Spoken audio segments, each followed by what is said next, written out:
Where to start and how to make sense of it all?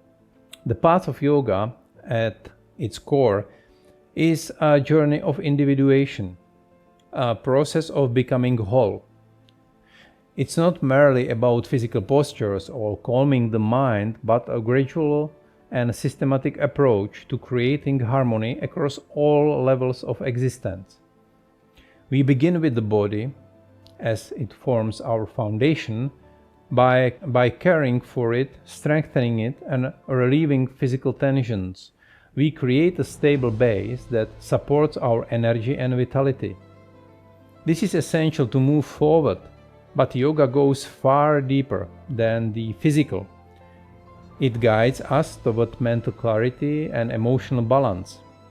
Through its practices, we learn to quiet the mind, reduce stress, and sharpen our focus, finding an inner stillness that provides strength in our daily lives.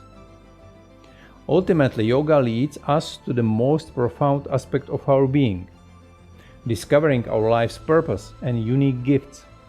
It reveals who we truly are and helps us align our actions with that understanding, so we can bring our gifts into the world with joy, meaning, and fulfillment.